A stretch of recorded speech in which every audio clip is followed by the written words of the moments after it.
जौनपुर में आजाद सनातन सेना द्वारा 10 मार्च को तिलकधारी महाविद्यालय जौनपुर के निकट तिलक पैलेस में सनातन समागम एवं सम्मान समारोह का आयोजन किया जा रहा है। सनातन समागम में कुल 551 रामचरितमानस वितरण, 51 विभूतियों को सनातन रत्न, सनातन से आए हुए लोगों को सम्मानित किया जाएगा। कार्यक्रम की जानकारी देते हुए संदीप पांडे जोगी, संस्थापक अध्यक्ष आजाद सनातन सेना, ने बताया कि कार्यक्रम में मुख्य रूप से अमर शहीद बलिदानी चंद्रशेखर आजाद जी के प्रपौत्र अमित आजाद तिवारी, प्रथम स्वतंत्रता संग्राम का बिगुल फूंकने वाले मंगल पांडे जी के प्रपौत्र डॉक्टर नीरज पांडे, हनुमानगढ़ी अयोध्या के महंत राजूदास महाराज, बालयोगी सूरजदास, स्वामी समर्थ रामदास जी महाराज, स्वामी परमानंद जी महाराज, इंद्रेश कौशिक महाराज सहित प्रदेश व देश के प्रमुख संत सहित तमाम विभूतियां मौजूद रहेंगी। मैं संदीप पांडे, पहले तो आप सभी लोगों को और आपके माध्यम से सभी आपके चैनल को देखने वाले सभी को जय श्री राम प्रणाम करता हूं। मैं संदीप पांडे, संस्थापक अध्यक्ष आजाद सनातन सेना। आजाद सनातन सेना के बारे में बताइए, क्या उद्देश्य है इसका, क्या? आजाद सनातन सेना का एकमात्र उद्देश्य है सनातन संस्कृति की रक्षा करना और वर्तमान स्थिति में जो हमारा भारतवर्ष है यह खंडित न हो, इसके लिए आजाद सनातन सेना कार्य कर रही है। क्या है आप लोग का मेन 24 का चुनाव सामने है, तो आप आजाद सनातन सेना है, किस तरफ जाना है? पहले तो आप सभी को हम बता दें कि आजाद सनातन सेना गैर राजनीतिक संगठन है, किसी पार्टी से कोई संबंध नहीं है इसमें। और आजाद सनातन सेना आज जो प्रेस वार्ता बुलाई हुई है, यह आगामी 10 मार्च को यानी परसों के दिन हम लोग एक सनातन समागम का आयोजन करा रहे हैं, जिसमें हम लोग 551 लोगों को श्री रामचरितमानस से सम्मानित करेंगे। हमारे देश को आज़ाद कराने वाले जो क्रांतिकारी जैसे चंद्रशेखर आज़ाद जी, मंगल पांडे जी, जहाँ तक हम लोग अभी तक पहुँच पाए हैं, उनके परिवार के लोगों को भी बुलाकर और साथ ही साथ संत समाज को बुलाकर हम लोग 51 लोगों को सनातन रत्न, सनातन श्री और सनातन गौरव से भी सम्मानित करेंगे। कहाँ पर होगा ये कार्यक्रम? यह कार्यक्रम तिलक पैलेस टीडी कॉलेज प्रातः 10 बजे से होगा, जिसमें अगर मुख्य रूप से देखा जाए चंद्रशेखर आज़ाद जी के प्रपौत्र मुख्य अतिथि के रूप में श्री अमित आजाद तिवारी जी, मंगल पांडे जी के प्रपौत्र डॉक्टर नीरज पांडे जी, अयोध्या के महापौर माननीय श्री गिरीश त्रिपाठी जी, अयोध्या हनुमानगढ़ी के महंत श्री राजूदास जी महाराज, श्री सूरजदास जी महाराज छोटे योगी, कामाख्या धाम से इंद्रेश कौशिक जी महाराज, अंबेडकर नगर से मुनि फलहारी बाबा सहित काशी, मथुरा, आपके उज्जैन, हरिद्वार से टोटल जो है 50 से अधिक संत महात्माओं का आगमन हो रहा है। जैसे कथावाच में भी काफ़ी लोग हैं, जयपुर से अनीता मिश्रा जी हैं। इस तरीके से 50 से ज़्यादा संत महात्माओं का आगमन हो रहा है इस कार्यक्रम में। तो सर, ये संस्था कितनी पुरानी है और कहाँ है भारत? हमारी संस्था बहुत पुरानी नहीं है। 18 जनवरी 2024 को संगठन का, अपने संस्था का रजिस्ट्रेशन हुआ है और यह पहला कार्यक्रम है आपके जनपद में। और रही बात पूरे भारत में, तो पूरे भारत में 8 स्टेट में आपका संगठन या आजाद सनातन सेना पहुंच चुका है। और उत्तर प्रदेश में मुख्य रूप से अगर देखा जाए मिर्ज़ापुर, भदोही, बलिया, सुल्तानपुर, प्रतापगढ़, लखनऊ, जौनपुर सहित ये पूर्वांचल के जो है 12 से 15 जिलों में हमारा संगठन बहुत सक्रिय रूप से कार्य कर रहा है। पहले से ही बहुत सारे ऐसे संगठन हैं जो हिंदू समाज की और सनातन की रक्षा कर रहे हैं, तो एक संगठन और आप लोगों ने बनाया है, तो किस वजह से?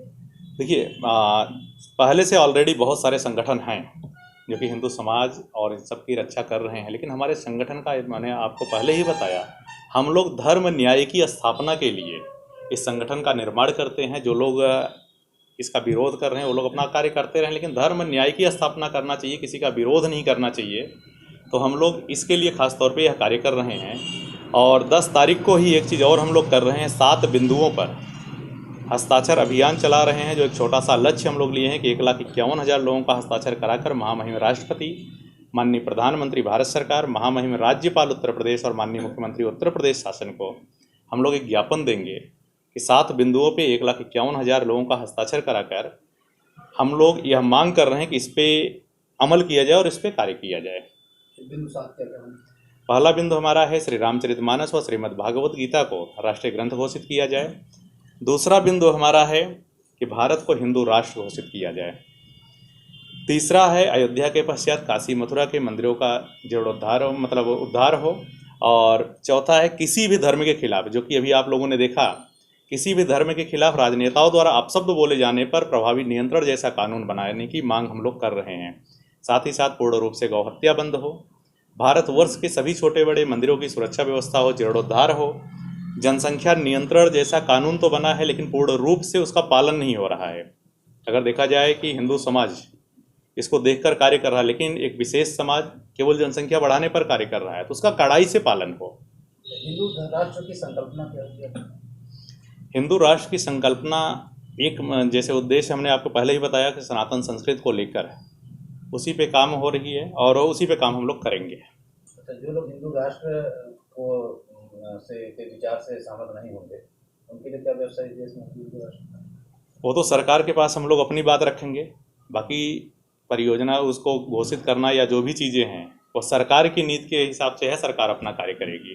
एक दिवसीय कार्यक्रम होगा जौनपुर में या नहीं, एक दिवसीय कार्यक्रम होगा और इसके बाद हम लोग एक कार्यक्रम और रखे थे आज़ाद सनातन सेना के तत्वाधान में ही 23, 24, 25 मई को पंडित धीरेन्द्र कृष्ण शास्त्री जी का आगमन हो रहा था 3 दिवसीय कथा का, लेकिन चुनाव को देखते हुए यह कार्यक्रम जून महीने में होगा। इस तरीके से और जगह जो है ईसाई मिशनरी जो है धर्म परिवर्तन करा रही है, इसको रोकने के लिए क्या आप लोग कुछ अभियान चलाएंगे? बिल्कुल चलाएंगे। ईसाई मिशनरी को रोकने के लिए आप लोगों को अगर ज्ञात होगा 6 जुलाई 2024 को मैं जेल भी गया था, जो कि सरैया नेवड़िया थाना अंतर्गत सरैया में एक घटना घटित हुई थी जिसमें हम लोग जेल भी गए थे, 2-3 दिन जेल में भी रहे हैं। हमारे कुछ साथियों का सर भी फटा था। उस समय की तत्कालीन सरकार द्वारा एक दबाव बना के परमिशन देकर उसको परमिशन कैंसिल कराया गया था। हम लोग सुंदरकांड का पाठ करने गए थे वहाँ पे। अदरअसल को हत्या बंद करने का कार्यक्रम आपके एजेंडा में है जी, और अमूमन मीडिया रिपोर्ट्स में यह देखने को मिलता है कि जो बीफ एक्सपोर्ट्स हैं इसमें ज़्यादातर जो है सोकाल हिंदू समाज के लोग इन्वॉल्व हैं। बिल्कुल है, क्योंकि देखिए अगर देखा जाए कि हिंदू समाज के लोग से ही सनातन को सबसे ज़्यादा खतरा है। लोग भले बोलते हैं, अभी आप स्वामी प्रसाद मौर्य को देख लीजिए, वो भी तो हिंदू ही हैं, सनातनी ही हैं। वो तो अपने आप को बौद्ध बताते हैं। सनातन के घटक हैं बौद्ध, जैन, सिख, ये सारे जितने भी धर्म हैं सब जो है सनातन के घटक हैं।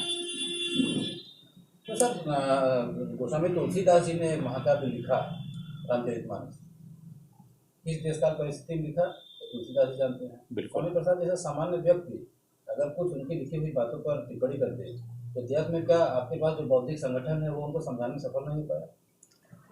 देखिए पहले का क्या था मैं नहीं बता सकता हूँ, बट इतना मैं ज़रूर कह सकता हूँ कि जिस दोहे को, जिस चौपाई को लेकर स्वामी प्रसाद मौर्य ने कमेंट किया था कि ढोल गमारे शूद्र पर सुनारी सकल ताड़ना के अधिकारी, अगर देखा जाए तो उनको यही नहीं पता था कि ताड़न शब्द का मतलब क्या दिए थे तुलसीदास जी। उनका सीधा था कि अपने देख रेख में रखना चाहिए, इस पे हमेशा निगाहें केंद्रित करके रखना चाहिए।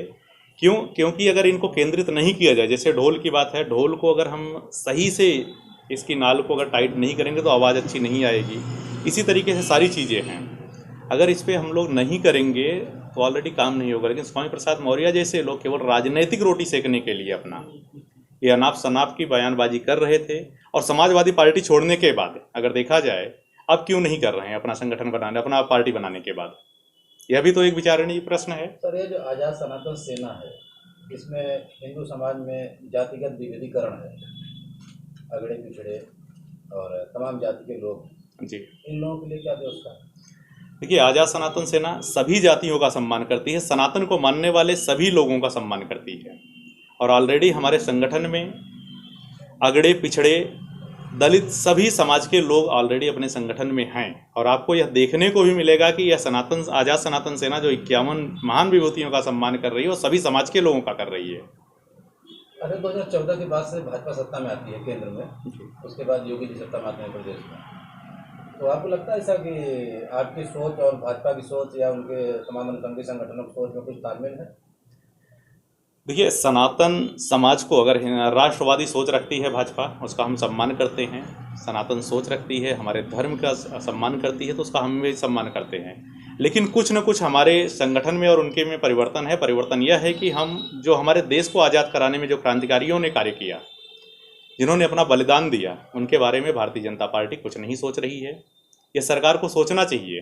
तो अगर भारतीय जनता पार्टी जो है जो भी शहीद पुरुष महापुरुष हमारे हैं उनको सम्मान देने के लिए आपकी बातें मान लेती हैं, तो क्या 24 के चुनाव में पूर्ण समर्थन होगा?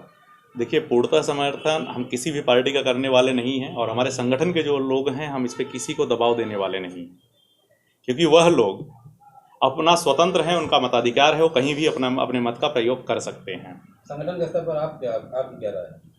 अगर संगठन के स्तर पे होगा, जैसा होगा वैसा बाद में देखा जाएगा, पहले हमारी बातें तो माने।